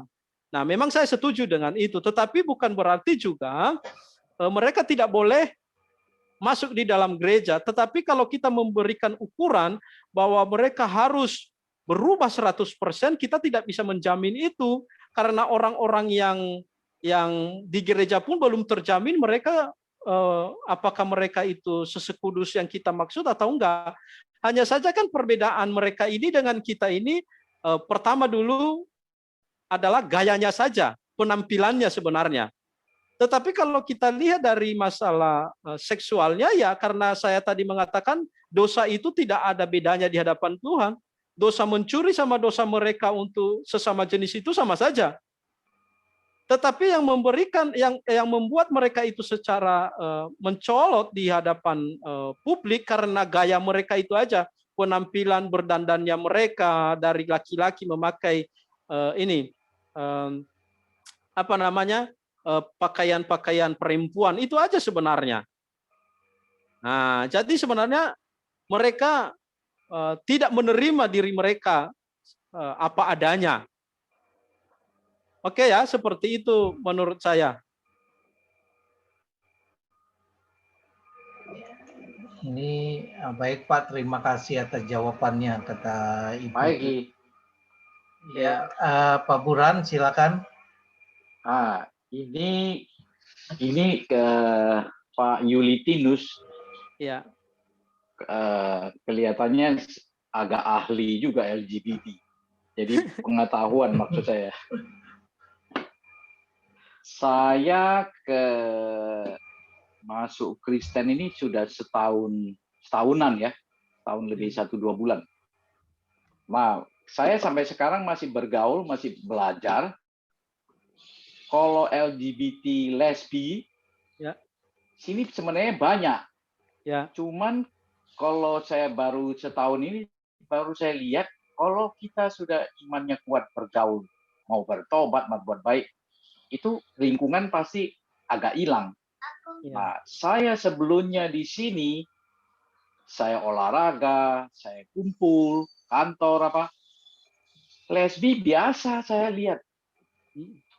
Lesbi biasa saya lihat. Di gereja yang besar, Jakarta, ya di sini ada lah, saya nggak usah sebut gerejanya sebelum pandemik. Kalau banyak duduk-duduk, itu lesbi banyak. Singapura jangan bilang lagi. Singapura itu, waduh, gereja itu masuk bebas. Artinya saya cuma kasih informasi, kita, yang mungkin ada yang alamin atau pernah lihat biasalah. Kalau saya sih sudah biasa. Ya. Istri punya temen, beberapa itu lesbi. Ya. Nah, lesbi kenapa? Saya kasih tahu Pak Yulistinus. Ya. Kalau di Jakarta, lapangan Banteng, mulai jam 8, jam 9 lebih, itu dia gay atau enggak gay, umpamanya saya punya uang, saya gay. Saya beli, saya bawa ke hotel, bawa ke rumah, beli. Dia butuh uang. Tapi dia kalau sudah ketagihan, butuh uang, dia bisa jadi gay. Gay karena butuh uang. Lalu sekarang lebih canggih lagi, umpamanya saya sudah punya keluarga, anak istri. Saya bisa jadi, bukan bisa jadi gay. Jadi sekarang itu ada, cuman nggak gitu umum. Dia kumpul-kumpul di gay aja, tapi saya jadi itu loh, jadi kelainan. Ya. Saya heran itu kenapa bisa begitu. Berduet lagi Pak. Lalu kalau bapak atau yang lainnya punya anak laki, diperhatiin terus karena gay ini punya uang, dia suka yang belum jadi gay, dia bayar. Dia suka teenager, dia bayar, dia bawa kemana, dia goda, dapat, dikasih uang jutaan, 10, 5, 20, kalau bagus dia beliin mobil. Jadi itu. Karena kalau udah dewasa, umur 20 lebih, 25, mau bilang apa kalau dia pergi-pergi? Kita nggak curiga loh, Pak. Ada, bukan saya bilang nggak ada, bukan fitnah, ini ada. Kalau lesbi susah sembuh, Pak. Susah kalau dia udah setahun, 2 tahun. Ini anak olahraga, saya nggak usah ngomong namanya, anaknya dilarang, dia mau bunuh diri, Pak. Akhirnya apa? Pacarnya yang lesbi suruh ke rumah. Dia tutup mata daripada bunuh diri. Anaknya cuma 1 perempuan, lesbi, Pak. Jadi kalau ada yang tadi tanya bisa sembuh nggak? Bisa, tapi waduh. Saya bilang sih susah kalau udah kena lesbi. Nggak usah jauh-jauh. Saya punya saudara umur tahun 70-an sampai sekarang dia udah umur 77, lesbi. Sama yang tua-tua lagi. Tua sama tua, hidup perempuan. Kristen. Itu mungkin dari sekian. Itu saudara loh, saudara saya lihat. Jadi saya juga lihat. Sampai sekarang saya mau bergaul, saya suka tanya. Tapi kalau Bapak Ibu sekarang mau lihat di YouTube, silakan klik natural lesbi, natural gay. Ya kasih lihat, pergi, makan, belanja. Nah itu belajar, bukan niru, belajar. Sekarang canggih. Di YouTube silakan lihat normal lesbi, normal life lesbi. Ketik nanti keluar. Gay keluar. Tapi yang nggak agak kelainan adalah Pak, seperti saya itu bisa jadi kelainan, Pak. Yulistinus. Ya, benar, Pak. Karena terus saya tanya, itu bedanya apa kalau itu? Kalau anting-anting biasa. Ini mereka mulai apa? Tato. Indik tato. Dia punya alis agak beda. Ya. Saya sudah sekarang tobat di sini, saya nggak mau banyak bergaul, nggak mau dengar. Tapi kalau pas kumpul, saya mau dengar buat pengetahuan buat cucu saya, anak saya ada single, saya perhatiin terus sampai sekarang kerja umur 23, saya terus hati-hati. Saya sampai dibilang kok papa ikut-ikut saya punya privacy. Ini enggak, papa cuma ingin tahu aja. Hati-hati Pak, serem. Tapi kalau kita berdoa, iman kita kuat, percaya Tuhan Yesus, mudah-mudahan diberkati, dilindungi. Amin, Pak.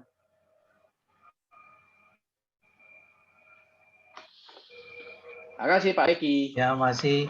Mungkin Pak Yulistinus mau menanggapi. Sebenarnya yang disampaikan oleh Pak Burhan sudah itu suatu pengalaman yang memang benar adanya. Nah, tapi saya sedikit tambahkan memang yang perlu diperhatikan adalah suami istri yang saya katakan tadi itu ada yang namanya biseksual, di mana mereka juga ada nafsu kepada perempuan dan juga ada nafsu kepada laki-laki. Jadi biseksual ini bisa-bisa saja. Yang penting sesuatu. Nah, itu biseksual ini parah ini daripada yang lain ini. Bisa saja dia mau apa saja, pokoknya ya lancar. Nah itu. Nah, Bapak Ibu, kenapa saya katakan ini tadi? Kalau dia suami, itu kalau dia sudah tidak bisa dilayani oleh istrinya, dan itu akan beresiko seperti itu, dan ada orang-orang seperti itu beresiko sampai di sana. Nah, meskipun pada mulanya dia heteroseksual benar selama dia ini, tetapi kalau sudah tua, karena mohon maaf kalau saya nggak tahu kalau nanti ini benar bahwa kata orang itu semakin tua orang itu ya laki-laki itu semakin menjadi-jadi. Nah, saya nggak tahu. Nah, tapi kayaknya iya itu ya, semakin tua dia semakin dia ini ada yang namanya dalam masa pubernya itu ada masa puber pertama, kedua dan ketiga. Itu laki-laki. Nah, beda dengan perempuan. Mungkin kalau perempuan umur 40-an, 50-an, dia menurun seksualnya, kan begitu. Nah, itu yang dihati-hati itu laki-laki. Nah, kedua, kalau kita berbicara tentang para LGBT ini, itu saya sudah katakan tadi sudah jadi pendeta pun bukan orang-orang yang tidak mengerti Alkitab, bukan orang-orang yang tidak mengerti, bahkan orang-orang yang mengerti Alkitab, bahkan mengajarkan Alkitab. Bahkan saya mau katakan, saya punya seseorang yang saya lihat, 2 doktor dia masih punya sifat seperti sampai sekarang. Tapi dia kuliah dokter itu dua gelar dia nanti kalau selesai. Tapi sampai sekarang dia punya keburukan seperti itu. Nah, ini susahnya di sini. Nah, kita melayani mereka itu Bapak Ibu, kalau bagi saya ya, itu adalah karena kita punya hati. Itulah sebabnya kita melayani jangan sampai hanya memenuhi suatu tanggung jawab, tetapi ini adalah kerinduan dan harus didoakan tiap hari. Kalau benar-benar untuk dilayani, tidak boleh dibiarkan. Karena sulit untuk berubah, benar kata Pak Burhan tadi, sulit.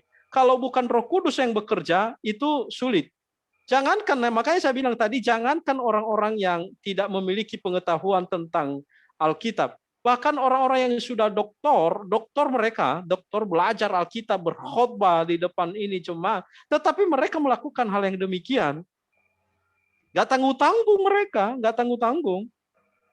Jadi ini yang saya maksudkan itu, ini perlu dihati-hati. Dan orang-orang seperti ini pasti ada, nggak bisa kita hindari. Nggak bisa dihindari, nggak bisa kita katakan, bagaimana. Tetapi saya mau katakan bahwa kalau mereka tetap hidup di dalam dosa mereka, meskipun mereka doktor belajar Alkitab, saya yakinlah, saya ngambil suatu kesimpulan yang mungkin bagi orang nggak mengenakan. Saya yakin, saya mengatakan mereka nggak masuk surga. Mungkin nggak mengenakan di telinga sebagian orang, tetapi ya kalau hal ini terlihat keras atau saya menghakimi, saya katakan mungkin ya biarlah, kalau saya salah biarlah Tuhan yang bisa ini. Tapi saya secara teologi saya mengatakan mereka nggak masuk surga. Yakin dan percaya sama saya. Nah gitu Pak tambahan yang saya berikan untuk Pak ini. Ya Pak Burhan, oke. Sebelum saya membacakan pertanyaan terakhir tadi Pak Arsen mungkin sudah resen tadi. Saya lihat. Iya. Sebenarnya tadi pertanyaan saya tadi itu sudah ditimbulkan oleh Pak Julius tadi ya. Iya. Bahwa itu banyak juga ya, kalau pendeta juga sebagai hamba Tuhan juga itu masih ada kelainan dari tubuh dan jiwanya ya. Itu saya bertanya sebenarnya, soalnya udah saya alami seperti itu. Bahkan sampai sekarang juga dia masih seperti itu. Kalau kita seperti itu, seperti bawahannya, seperti yang masih sekolah, mungkin itu susah untuk diingatin ya, atau bagaimana. Karena kan dia sudah tahu, memahami, itu sebenarnya itu dilarang. Tapi itu sebenarnya tugas kita sebenarnya loh. Memang kita tidak pantas untuk memberikan suatu himbauan kepada dia, tapi itu tentunya tidak akan menerima. Soalnya saya mengalami seperti itu sebenarnya sih. Itu saya tanyakan Oke. sebenarnya sih. Oke, Ya, oke Pak. Ya, Pak Arizendata, benar. Memang dilema kita itu begini, Bapak, Ibu. Dilema kita itu di Indonesia ini khususnya, orang yang lebih tua itu kalau ditegur sama yang lebih muda itu susah. Orang yang lebih tua itu menerima, meskipun dia salah, dia ini. Nah, tetapi itu bukan hanya di Indonesia menurut saya, itu di seluruh dunia ya seperti itu. Nah, ini yang saya katakan tadi bahwa itu sebenarnya ya diakibatkan karena dosa tadi ya, karena lebih mengutamakan kedagingan itu. Lebih mengutamakan kedagingan itu, karena kalau kita melarang dia untuk melakukan itu kan ya dia kelihatan nggak nyaman dengan dirinya. Nah, sebenarnya itu bisa berubah sebenarnya. Bisa berubah kalau kita punya niat atau keinginan untuk berubah. Dan kenapa saya mengatakan bisa berubah? Ada banyak nanti dilihat Bapak Ibu di YouTube, orang-orang yang bertobat di jamaah Tuhan karena mereka memiliki niat untuk kembali kepada jalan yang benar, mereka bisa berubah dan mengambil suatu kesimpulan untuk menjadi orang yang normal, dan bahkan ada yang sudah menikah, ada yang punya anak. Itu yang saya katakan nanti tergantung orangnya. Kalau memang dia mau berubah ya pasti berubah dia. Ya sama dengan orang-orang yang jadi saya sih nggak terlalu menyamakan mereka dengan teroris ya, tapi konsep berpikirnya itu loh, maksud saya kalau sudah terdoktrin atau dia mengkonsumsi hal-hal yang membenarkan dirinya semakin hari dan dia mengutip ayat-ayat yang menguatkan pikirannya itu, membenarkan kebodohannya itu, membenarkan kesalahannya itu, maka dia mendoktrin sendiri dirinya sendiri, maka itu sulit untuk berubah. Sulit untuk berubah. Orang yang mendoktrin dirinya sendiri sulit berubah daripada orang yang lain mendoktrin orang lain. Nah, itu lebih parah itu. Nah, orang-orang yang semacam ini kan mendoktrin dirinya sendiri. Karena kenapa? Selaras dengan keinginan dagingnya. Masalahnya di sana. Di sana sulitnya. Nah, begitu ya. Meskipun mereka jadi seorang hamba Tuhan, ya, saya pernah berdiskusi dengan dokter yang saya katakan ini, dan bahkan dia menunjukkan kepada saya dalil-dalil yang membenarkan dia. Bahkan sedikit ada orang yang menyinggung atau sedikit orang yang membenarkan, dia langsung tunjukkan kepada saya, ini loh, nggak salah LGBT itu. Nah, mulai dari situ sebenarnya orang ini selalu mendoktrin dirinya supaya dirinya itu diterima. Nah, itu masalahnya di situ. Nah, ini sulit untuk berubah ini, sulit untuk berubah. Nah, itu Pak Aris ya. Pak Aris Jendata, Aris ya. Ini ada terakhir Pak, pertanyaan terakhir. Mudah-mudahan dalam waktu singkat ini bisa dijawab. Shalom. Adanya persekutuan atau komunitas LGBT memicu berkembangnya golongan ini tumbuh subur. Apakah pendapat saya ini benar? Apakah seharusnya mereka dipecah-pecah mengingat faktor lingkungan adalah yang terbesar penyebabnya? Terima kasih Pak. Ini pertanyaan dari Pak Fendi Lukito. Ya, sebenarnya dalam satu sisi ketika juga kita mengadakan yang namanya persekutuan, itu akan mempertemukan mereka jadinya ya. Mereka saling mengenal satu dengan yang lain. Itu satu sisi itu negatifnya. Tapi kan kadang juga kita melayani itu karena kita tidak banyak waktu untuk melayani ya, kita menyatukan mereka. Tergantung ini sebenarnya hanya kebijakan kita dalam pelayanan. Bagaimana kita memahami atau melayani mereka. Kalau kita itu bisa menyatukan mereka, tidak mempengaruhi yang lain, ya boleh-boleh saja. Tetapi kalau juga dipisah-pisahkan, boleh-boleh juga. Ini kan tidak terlalu masalah dalam masalah cara untuk melayani mereka. Tetapi benar bahwa kalau kita mengumpulkan mereka bersama-sama dengan mengambil semua dari berbagai daerah, berarti kita satukan. Nah, ini justru mereka memiliki ini saling kerjasama dan ada kontak untuk ini, saling tukar nomor HP. Nah, itu masalah itu. Nah, tapi saya tidak bermasalah tentang ini, tentang cara untuk bagaimana melayani mereka itu, karena itu tergantung orang yang melayani mereka. Tetapi bagi saya melayani mereka itu ketika saya melihat mereka, ya saya menyampaikan kebenaran. Maupun kamu berkelompok, maupun kamu sendiri-sendiri, saya akan menyampaikan. Nah, itu.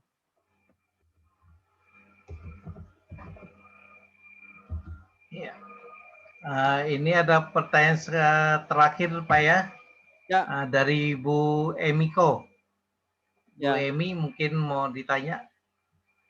Apa yang mau ditanya? Boleh ya. Ya. Pak, gini, saya ini punya teman LGBT. Terus dia itu seiman dengan kita, percaya Tuhan Yesus. Karena kita tidak mau menerima, dia akhirnya itu pindah agama seberang, agama Islam. Tapi sampai sekarang itu saya gelo gitu loh. Apakah tindakan saya ini benar? Karena kalau saya mau ngajak dia ke gereja, otomatis dia ngajak pasangannya. Tapi sampai sekarang saya gini, kenapa kok enggak saya ajak ke gereja? Masih ada tempat pertobatan. Kalau dia sudah pindah ke agama seberang, kan tidak ada kesempatan lagi. Doktrinnya sudah pindah-pindah gitu. Sampai sekarang nih saya masih menyesal. Tapi apa perlu saya menyesal? Enggak perlu ya. Ya enggak perlu, Bu. Ngapain perlu? Ya kalau saya katakan, itu puji Tuhan kalau dia sudah pindah agama, karena kalau dia berlama-lama di kita, ya itu nggak baik juga. Justru juga tidak bisa dipaksakan hal seperti itu. Bagi saya, banyak cara Tuhan untuk melakukan sesuatu supaya kita tidak juga terjerumus dengan itu, dan kita juga tidak ikut-ikut berdosa. Contohnya ya, seperti ini kan iblis juga mengintimidasi ibu kalau contohnya merasa bersalah dengan dia pindah agama, dan dia sebenarnya di dalam Kristen itu bukan Kristen sejati dia. Kalau dia dalam dosa itu loh ya, dia selalu melakukan dosa itu loh ya. Sebenarnya bukan Kristen sejati dia tidak dikatakan sebagai Kristen yang percaya Yesus itu. Ya, itulah sebabnya kenapa dia pindah dan imannya itu tidak kokoh, karena dia hidup di dalam dosa. Orang yang kokoh imannya di dalam Yesus tidak akan pernah beragama. Itu aja. Dan ibu tidak merasa bersalah. Justru itulah cara-cara iblis untuk mengintimidasi orang-orang percaya. Nah, itu hati-hati, harus seperti itu. Jangan sampai ibu merasa bersalah dan tidak bisa tidur masalah gara-gara dia pindah ini. Ya, ini masalahnya di sana. Begitu, Bu. Ya, makasih, Pak. Ya. Pak Egi, sebelum tutup saya mau kasih advice sama Edu. Saya betul sama Pak Yulitinus. Mereka tanpa ke gereja udah ada hukuman sosial. Kecuali mereka pindah di kos atau di gedung yang semua LGBT, itu bebas mereka. Tapi mereka ini yang saya lihat, yang sudah LGBT, lesbi, sama gay, itu udah ada hukuman. Kalau di Jakarta, mereka banyak tempat kumpul. Tapi kalau di Surabaya, hanya malam. Ya. Saya dengar ada satu tempat. Di jalan itu di pub gay. Ya. Nah, kalau seperti Pak Yulitinus bilang, itu mau masuk gereja, kalau dia mau pindah, waduh, itu memang sudah hukuman ke gereja, dia di social life kita udah kena, kecuali ke Belanda. Saya lesbi kawin, sudah pulang, sekarang kawin, katanya suami istri, tapi di Belanda di sini udah kena hukuman. Dia kalau lagi ngopi saya lihat, oh ini lesbi ini, nah, ini lesbi berdua, tahu kita. Pacarnya ada beberapa, karena dia berdua itu udah kena hukuman. Jadi Bu Emi itu dia pindah, ya udah itu hukuman. Dia masuk ke Kristen, diam-diam pun hukuman. Cuman kita aja nggak hukuman, nggak masuk surga, ya betul. Nggak masuk surga, ya betul. Hanya Roh Kudus yang bisa bantu, ya betul juga. Kalau nggak susah rubah. Saudara saya sampai sekarang umur 7 ya lesbi terus. 77. Tapi kumpulnya sama temennya yang lesbi. Ya. Thank you. Ya. Oke. Terima kasih Pak Buhan. Ya, makasih Pak Juli Tinus Ya. untuk pengajarannya malam ini. Kita akan bertemu minggu depan melanjutkan pelajaran kita. Nanti saya minta Ibu Emi sekalian nutup kita dalam doa ya. Ya. Ya, Oke, kita berdoa. mari sama-sama kita berdoa. Tuhan Allah, terima kasih. Engkau Allah yang baik, Allah yang penuh kasih. Tapi kami tahu Engkau mempunyai standar sendiri Tuhan di dalam kekudusan-Mu. Sehingga kami kiranya dimampukan oleh Roh Kudus untuk berjalan di dalam kebenaran-Mu.